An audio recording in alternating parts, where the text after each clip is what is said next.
René Descartes, yani em bibêjin ku René Descartes, feylezof, zanyar û matematikzan.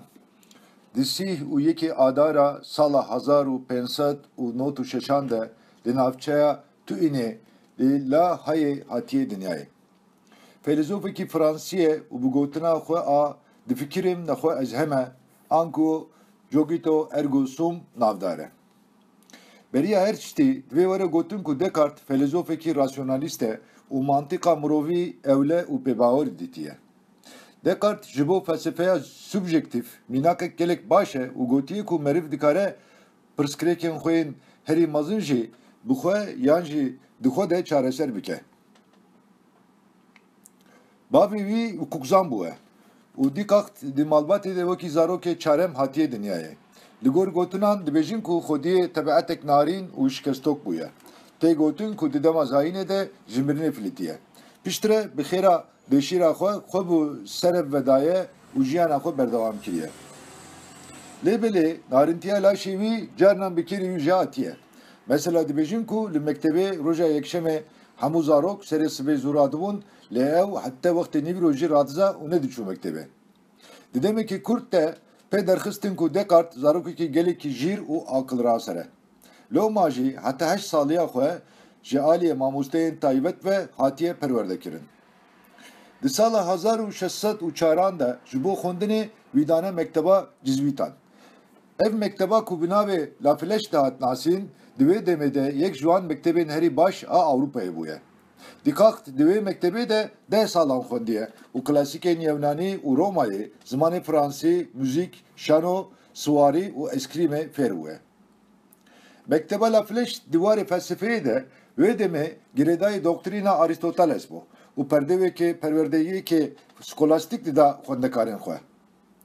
Descartes gotiye ku şika metodîk a ku min bingeha wê daniye, di demên wê mektebê de ku wekî barekî giran li ser pişta min bû hatiye dîtin. Piştî ku mekteba La Flèche xilas dike dikeve zanîngeha Potiyê û piştî 2 salan dîploma xwe a hukukê werdigire. Lêbelê hukukzaniyê yan jî em bibêjin ku parêzeriyê nekiriye û di dewsa vê yekê de bi armanca xwendina pirtûka cihanê û vekolana xwebûna xwe dest bên nivîskariyê kiriye. Di wê dewrê de Descartes hê ji xwe nezan dihesibîne û dibêje ku ji bo zanîna tiştekî yan jî cudakirina başî û xirabiyê ez hê ne Xwediyê tû pîvanweriyekî me û loma jî dikeve nav lêgerînekî bi vî rengî. Piştre diçe filemenkê û bi dilê xwe li artêşa Orangê qeyd dike û tevlî şerin 30 salan dibe. Lê di dema şer de tu carî yekser nakeve pevçûnan. Tê gotin ku leşkeriyê îmkana fikirîna Kurdayê wî. Di sala 1619 de xewnekê dibîne û wa difikire ku di daviya wê xewnê de bingeha cogito ergo sum ango bingeha zanistekî nû daniye. Demekî li Macaristan, Fransa û İtalyayê digere û piştre li Flemenkê bi cih dibe û kitêbên xwe yên bi navê Axaptinên li ser metodê, meditasyon û prensîbên felsefeyê dinivîsîne.